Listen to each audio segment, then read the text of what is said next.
안녕하세요. 몽땅부동산 정진숙입니다. 세종시가 요즘 2022년도 하반기 들어서는 분양 물량이 없다 보니까 이제 어떻게 이제 내 집 마련, 그 다음에 이제 가격이 하락을 하다 보니까 매수하시던 분들의 이제 그 불안감으로 인해서 분양 물량으로 문의가 계속 많이 들어오고 있어요. 근데 지금 4-1 생활권 리시빌 디어반 분양 정보가 이제 떴는데 얘는요 민간 임대 아파트입니다. 8년간 임대로 거주를 하다가 분양 전환을 받는 아파트인데요.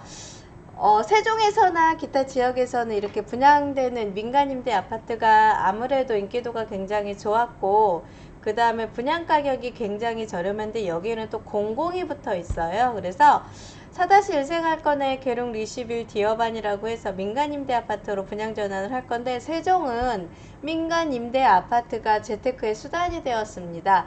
실질적으로 도렛마을에 있는 13단지 아파트도 그랬고요. 고운동에 있는 6단지, 7단지 아파트도 그랬고 분양 가격이 굉장히 저렴했어요. 그러다 보니까 민간 임대 아파트 또한 실질적으로 분양을 받고 그걸로 내 집 마련을 위한 수단으로 많이 세팅이 됐던 지역입니다. 그래서 그냥 지나치시지 마시고요. 한번 눈여겨보시고 제가 여기에서의 킥포인트를 알려드릴 테니까요.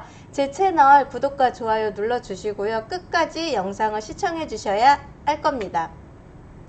민간 아파트의 장점이 뭐가 있냐면요. 첫 번째는 8년 동안의 이사 걱정이 없습니다. 이사할 일이 없어요. 저 또한 민간 임대 아파트에서 한번 거주를 해봤는데요. 안정적이에요. 그 다음에 뭐 하자, 보수 이런 것들은요. 다 건설사가 부담을 하고요. 저도 재테크의 수단으로 민간 임대 아파트를 투자를 해놓은 케이스가 있었는데, 그건 이제 세종은 물론 아니고요. 다른 지역으로 투자를 해놨습니다. 이렇게 민간 임대 아파트라는 건 내가 8년 동안 안정적으로 이사 걱정 없이 주택에 거주를 하고요. 두 번째가 집값 걱정이 없어요. 부담률의 임대료가 5%밖에 상승을 안 하잖아요. 근데 5% 이내의 상승인데 지금까지 그 세종에서 아파트들이 5% 이내의 상승이기는 한데 이 상승 가격을 그대로 올려서 반영을 해가지고서 아파트 재계약을 해준 적은 없고요.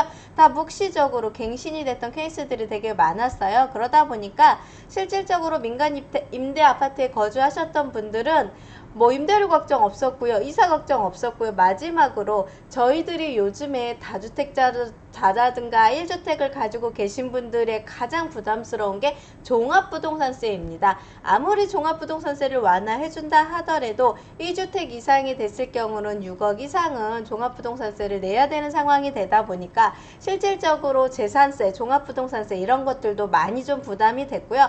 임대아파트 같은 경우에 가장 좋은 게 뭐냐면 취득세가 없어요.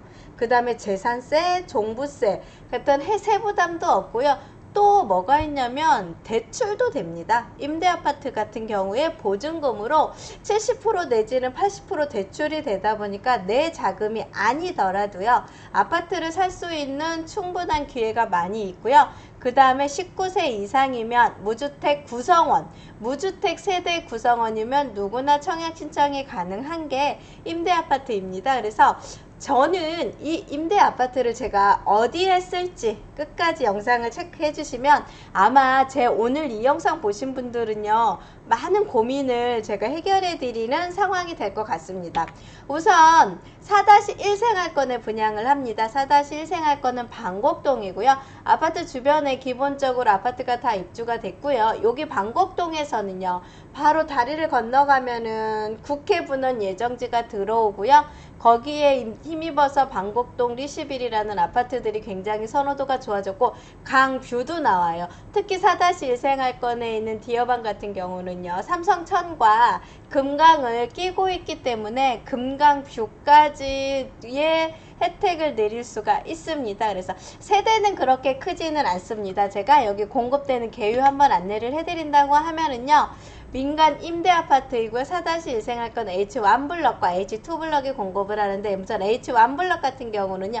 지하 2층에 지상 15층까지 해서 총 210세대가 공급을 할 겁니다. 그 다음에 5구부터 시작을 해서요. 5구하고 8사가 H1블럭에 포진이 되는 것 같습니다. 근데 5구 같은 경우는 뭐가 들어가냐면요.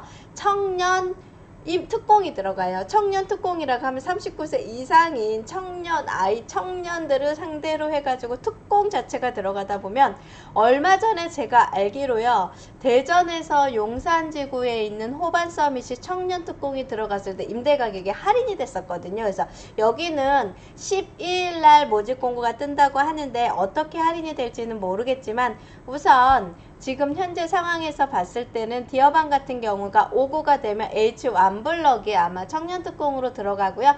84 같은 경우는 기본적인 일반 청약으로 인해서 아마 당첨이 되실 거라고 생각을 하시면 되고요. 타입도 A부터 시작을 해가지고서 5구 같은 경우는 L타입까지 있네요. 그래서 굉장히 많은 타입이 세팅이 되는 것 같고요. 그 다음에 84 같은 경우는 A부터 시작을 해서 E타입까지 해가지고서 84 세대 중에 주 메인 세대가 A와 B타입으로 들어가는 것 같습니다. 그래서 아마 A타입은 4베이거나 B타입은 2베이거나 하면서 아마 B타입이나 들어갔을 때는 뷰가 좀 잘 나오는 타입으로 들어가지 않을까 생각이 되는데 아마 8월 12일 날 모집 공고가 뜬다고 하니까요. 제가 공고문 뜨면은 임대 가격 다시 한 번 더 안내를 해드릴 테니까 좀 미리 준비를 하시라고 오늘 영상을 좀 올려드립니다. 그래서 디어반의 H1블럭은 이렇게 이제 아파트 블럭이 이제 면적이 좀 작다 보니까 이렇게 전면으로 근생시설과 같이 세팅이 되어 있는 5구 타입이 들어가면서 임대가 들어가는 것 같고요. 단지 내에 이렇게 조그만하게라도 어린이 놀이시설이라든가 그런 게 들어가 있다 보니까 아무래도 주변의 여건이 굉장히 좋고요. 두 번째가 뭐가냐면 BRT 정류장하고 바로 근접해 있습니다. 그래서 세종에서 아파트 가격을 주도했던 교통의 체계인 BRT 바로타, 이 BRT 정류장, 바로타 정류장과 같이 근접해 있다 보니까 교통 여건은 굉장히 좋고요. 주변은 벌써 입주를 해가지고서 초등학교라든가 반곡 중학교라든가 고등학교들은 지금 세팅을 하고 있는 상태고 세팅이 다 돼서 아이들이 이미 학교를 다니고 있는 상태이고요. 그 다음에 공공청사가 올해 준공이 됐고요. 이러다 보니까 거기는 기반시설이 다 갖춰진 상태이기 때문에 입주를 하시고 들어가신다 하더라도 지금 공사가 한창이거든요. 들어가신다 하시더라도 문제가 어려움이 없으실 거라고 보여지거든요. 그래서 이번 8월 12일 날 청약하실 때 꼭 청약 신청서를 제출을 하셨으면 좋겠습니다. 2입니다. 디어반 2 H2블럭인데요. H2블럭 또한 지하 3층부터 지상 18층까지 총 326세대가 공급을 해요. 그래서 H1과 H2가 총 500세대 정도 공급을 하는데 얘는 제일 작은 게 74 타입이세요. 74 타입하고 84 타입 해가지고 총 326세대가 공급이 되는데 똑같습니다. 74 같은 경우도 기본적으로 G타입까지 세팅이 됐고요. 84 같은 경우는 H까지 세팅이 되는데 기본적으로 H는 펜트로 들어가는 케이스가 들어갈 것 같고요. 그러면서 제일 메인 세대가 똑같습니다. 84A와 84B 타입을 해가지고서 세팅이 된다고 보시면 될 것 같습니다. H1보다는 세대수가 조금 더 크고요. 바로 보이시죠? 뒤에 삼성천이 흐르고 금강이 흐르고 BRT 정류장과 가깝고 해서 여기에 디어반 H2 같은 경우는 지나가다 보면 와 저기 아파트 어디야 좋다 하시면서 살고 싶다 느끼실 수 있을 정도의 입지로 세팅이 되어 있고요. 두 번째가 대학교와 연구단지와 같이 맞닿으면서 다리를 건너면 대학 연구단지, 그 다음에 세종 테크밸리가 지금 4-2 생활권에 입주를 하고 4-2 생활권에 건물을 짓고 있어요. 이 테크밸리의 기업체들과 관련된 사람, 그 다음에 여기 기업체들이 들어오셨을 때 배우 세대로 보시면 될 것 같고요. 디어반은 민간 임대 아파트다 보니까 분양 전환이 될 때까지는 아무래도 이제 그 아파트로서의 그 거래에 대한 가치는 없지만 여기 같은 경우는 민간 임대다 보니까 기본적으로 수요가 있으셔서 거주를 하시게 되면은 선호도가 굉장히 좋을 거로 보여집니다. 지금 아파트 내부의 평면 도면은 이제 300세대가 넘다 보니까 H1보다는 조금 안정적으로 세대수가 조금 일어나 있는 것 같고요. 그 다음에 도로변, BRT 정류장과 근접해 있다 보니까 좋은데, 민간 임대 아파트의 장점 중에 제가 이걸 꼭 활용하시라고 말씀을 드리고 싶은 게 뭐냐면 청년 특공이 있거든요. 이 청년 특공 같은 경우는 19세 이상이면 청약이 가능하고요. 소득 수준이라든가 그런 거는 나중에 모집 공고가 뜨면 될 것 같은데, 청년 같은 경우는 소득 수준이 없어도 가능할 수 있어요. 그래서 민간 임대 아파트 같은 경우는 아까 안내해 드린 것처럼 8년간 내가 임대로 거주를 하다가 이제 분양 전환이 되면 내가 분양을 받는 건데, 이걸 어디에다 활용을 하시냐고 하면은요, 자녀들한테 아파트를 사줄 수 있는 기회로 만드시면 됩니다. 20세가 넘어가 있는 자녀들이 계신 분들은요, 지금 임대 아파트에 계약금 10% 들어갈 테고 중도금은 대출로 될 거고 소득 여부 없이도 다른 모 회사에서는 대출이 가능했습니다. 그래서 하다 보면은 5천만 원까지는 증여를 하더라도 증여세 부담이 없잖아요. 그럼 계약금 정도는 아이들 앞으로 해주시고, 잔금 같은 경우는 대출로 일으키고 나서 아이들이 계속 8년간 거주를 하거나 혹여 아이들과 같이 부모님이 거주를 해도 되잖아요. 이렇게 하면서 아이들한테 몇 억짜리 아파트를 사줄 수 없잖아요. 이런 걸 대비해서 여기 임대 아파트에다가 내가 아이들 앞으로 청년 특공이라든가 기본적인 아이들 앞으로 청약을 받으셔서 아이들 앞으로 임대 아파트를 사게 해주셔서, 저희들은 어느 정도 집을 매수를 하고 집을 가지고 있어서 저희들 같은 경우는 내 집을 가지고 있기 때문에 걱정이 없는데, 이제 20살 넘어가는 아이들 앞으로는 지금 현재 소득이 없으면 취득세 중과가 되잖아요. 그러다 보니까 아이들 앞으로 집을 사주지도 못해요. 증여세를 부담을 하려고 하다 보니 생활세 내는 세금도 부담이 돼요. 이럴 때 지금 여기 임대 아파트를 쓰라는 겁니다. 이 임대 아파트를 아이들 명의로, 대부분 다 청약은 넣어놓으셨을 것 같아요. 그래서 아이들 명의로 분양을 받으셔서 8년이에요. 20살 넘어가는 아이들이 8년 후에 여기를 분양 전환한다고 계산을 해보시면 28이면 어느 정도 안정적인 생활을 유지를 하고 직장에 취직을 하고 다양하게 이제 경제활동을 하기 시작을 했을 때